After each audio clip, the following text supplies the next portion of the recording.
తెలుగులో ఇలాంటి వీడియో ఇప్పటివరకు ఎవరు చేయలేదు, నేను ఫస్ట్ టైం చేస్తున్నాను. సో ప్లీజ్ సబ్స్క్రైబ్ చేసి సపోర్ట్ చేయండి.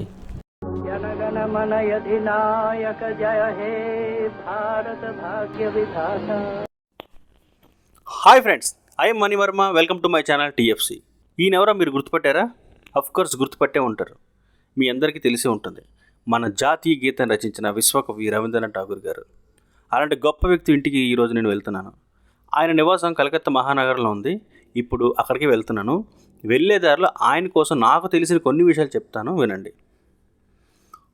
ముందుగా ఇక్కడికి చేరుకోవాలనుకుంటే ఎలా చేరుకోవాలో చెప్తాను. మీరు ఇక్కడికి బస్సులో రావచ్చు, డైరెక్ట్గా ట్యాక్సీలో రావచ్చు, లేదంటే మెట్రోలో ఎక్కి రావచ్చు, ఇంకా ఓపిక ఉంటే నడిచి కూడా రావచ్చు. ఈ హౌస్ అడ్రస్ గూగుల్ మ్యాప్లో కూడా చూపిస్తుంది. ఒకవేళ మీరు హౌరా నుంచి బస్సులో వస్తే కనుక 13B-A అని బస్సు వస్తుంది. నెక్స్ట్ బస్ AC40 అని బస్సు ఒకటి వస్తుంది. ఒకవేళ మీరు శారదా వైపు నుంచి వస్తే కనుక 24B లేదంటే AC44 లేదంటే S44 ఈ బస్సులు ఇక్కడికి వస్తాయి.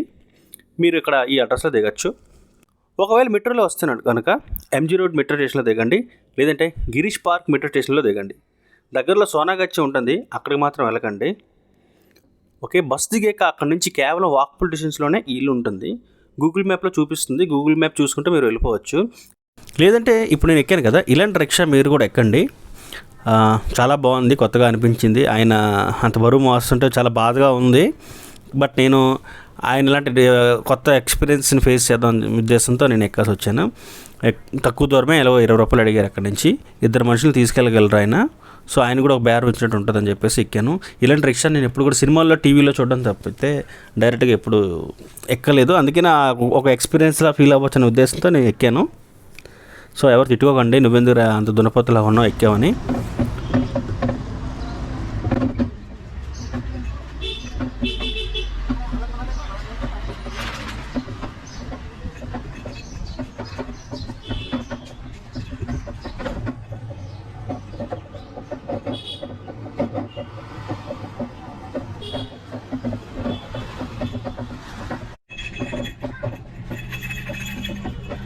ఆయన చేతిలో ఒక బెల్ ఉంది చూసారా, అదొక మువ్వలా ఉంది. అది మువ్వలు అంటే కొంచెం పెద్ద బిగ్ సైజు.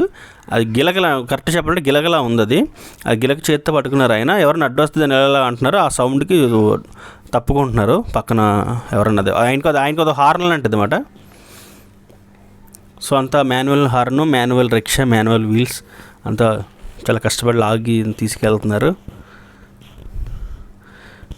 ఇవి ఇంకా ఎన్నాళ్ళు ఉంటాయో తెలీదు. ఇవి కూడా నెమ్మదిగా అంతరించిపోతున్నాయి. ఇక్కడ ఆటోలు, మెట్రోలు ఎక్కువైపోవడం వల్ల.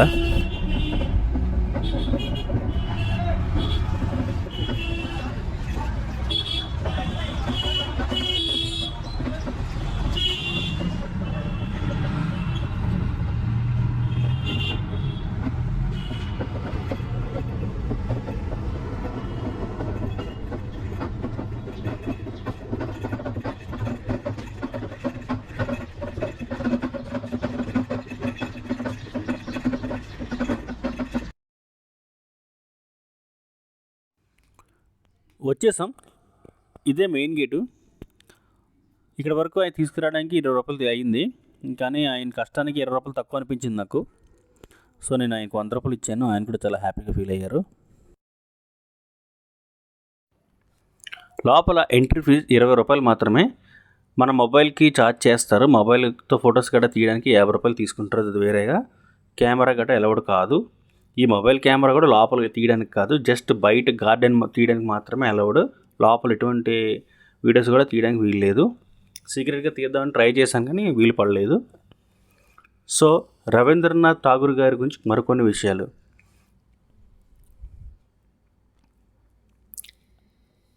రవీంద్రనాథ్ ఠాగూర్ గారు కలకత్తా మహానగరంలో బ్రాహ్మణ జమీందార్ కుటుంబంలో పుట్టారు. ఆయన తండ్రి గారి పేరు రవీంద్రనాథ్ ఠాగూర్, తల్లి గారి పేరు శారదాదేవి. ఈ దంపతులకి 13 సంతానంగా జన్మించారు రవీంద్రనాథ్ ఠాగూర్. బెంగాల్ భాషలో ఠాగూర్ అంటే అయ్యా అని అర్థం అంట. సో వాళ్ళ వంశస్థులందరినీ కూడా అక్కడ జనం ఠాగూర్ అని పిలిచేవారు. ఠాగూర్ గారు చిన్నతనంలోనే తన తల్లిగారిని కోల్పోయారు. అందువలన ఆయన తన పని వాళ్ళ చేతులను వాళ్ళు పెరిగారు. ఠాగూర్ గారి సోదరులు కూడా గొప్ప గొప్ప ఉన్నత స్థితిలో ఉన్న వ్యక్తులే. ఇంటి నిండా విద్యావంతులే, సంగీత విద్వాంసులే. కనుక ఠాగూర్ గారికి పాఠశాలకు వెళ్లాల్సిన అవసరం ఏర్పడలేదు. ఇంటిలో ఉండే చదువుకున్నారు. తన బాల్య జీవితం అంతా ఇంట్లో 4 గోడల మధ్య జరిగింది. ఆయన స్కూల్కి వెళ్ళకపోయినా సరే సంగీతం మీద, సాహిత్యం మీద, బెంగాలీ, ఇంగ్లీష్, పలు భాషల మీద ఆయన పట్టు సాధించారు. ఆయన ఎక్కువగా షేక్స్పియర్ మరియు కాళిదాసు రచన చదివేవారు. ఆయన 8 ఏళ్ల వయసులోనే ఒక ఫ్రెంచ్ కవితను అనువాదం చేశారంట. కానీ అక్కడ బెంగాల్ ప్రభుత్వం దాన్ని ఆమోదించలేదు, అది వేరే విషయం. ఇంగ్లాండ్లో బారిస్టర్ చదవడానికి వెళ్ళిన రవీంద్రనాథ్ ఠాగూర్ గారు ఆ చదువు మధ్యలోనే ఆపేశారంట. కొన్నాళ్ళకి ఆ విషయం తన తండ్రికి తెలిసి మృణాలిక దేవి అనే ఆవిడతో ఠాగూర్ గారు వివాహం చేశారు. కొన్నాళ్ళకి అతని భార్య, అతని 2 పిల్లలు మరణించారు. ఇది జరిగిన 4 సంవత్సరాల తర్వాత ఆయన తండ్రి కూడా మరణించారు. ఇంకా ఆయనకి జమీందార్ జీవితంపై ఆసక్తి నశించింది. ఈ రాజభోగాలు విడిచిపెట్టి రచనలపై దృష్టి పెడతాం అనుకున్నారు. అలాంటి సమయంలోనే ఆయనకి గీతాంజలి అని గొప్ప మహాకావ్యాన్ని రచించారు. ఆ తర్వాత గీతాంజలిని అనేక భాషలు విడుదల చేశారు. ఈ కావ్యం ప్రపంచం మొత్తం వ్యాపించింది. ఈ కావ్యం ప్రపంచ సాహిత్యంలో గొప్ప రచనగా మిగిలిపోయింది. ఈ రచనకే 1913లో సాహిత్యంలో నోబెల్ బహుమతి వచ్చింది. విశ్వకవి అనే బిరుదు కూడా సాధించారు. నోబెల్ పొందిన తొలి భారతీయుడు మాత్రమే కాదు, నోబెల్ బహుమతి పొందిన తొలి ఆసియన్ మన రవీంద్రనాథ్ ఠాగూర్ గారే. 1911లో జనగణమన రచించారు. అయితే ఎక్కడో బెంగాల్లో పుట్టిన జనగణమనకి మన ఆంధ్రాలో ఉన్న మదనపల్లికి ఒక సంబంధం ఉంది. ఈ విషయం కూడా నాకు రీసెంట్గా బీబీసీలో తెలిసింది. ఠాగూర్ గారు జనగణమన రాశారు, కానీ ఎవరికి నచ్చినట్టు వాళ్ళు పాడేవారు. ఆ పాటకి ఆయన రాసిన సాహిత్యానికి ఒక ట్యూన్ అంటే ఏది లేదు. కానీ 1919లో సౌత్ ఇండియా ట్రిప్లో ఉన్న ఠాగూర్ గారు తిరిగి మదనపల్లి చేరుకున్నారంట. అప్పుడే మదనపల్లిలో ఒక కాలేజ్లో జేమ్స్ కజిన్స్ మరియు అతని భార్య మార్గరెట్ కజిన్స్ని కలవడం జరిగింది. ఠాగూర్ గారికి జేమ్స్ కజిన్స్ అంటే ఎంతో గౌరవం, అభిమానం. ఎందుకంటే ఆయన కూడా ఒక కవే. కోరిక మేరకు జేమ్స్ కజిన్స్ మరియు అతని భార్య మార్గరెట్ కజిన్స్ ఒక ట్యూన్ని సృష్టించారు. వాళ్ళు బ్రిటిష్ వారు అయినప్పటికి కూడా మనకి ఒక ట్యూన్ ఇచ్చారు. దేశమంతా గర్వపడే ఆ జాతీయ గీతం ట్యూన్ పుట్టింది మన ఆంధ్ర చిత్తూరు జిల్లాలో మదనపల్లిలోనే. ఇలాంటివన్నీ వింటున్నప్పుడు చాలా గర్వంగా అనిపిస్తుంటుంది. అందుకే నాకు ఇక్కడ రాగానే ఎంతో గర్వంగా, ఎంతో ఆనందంగా అనిపించింది.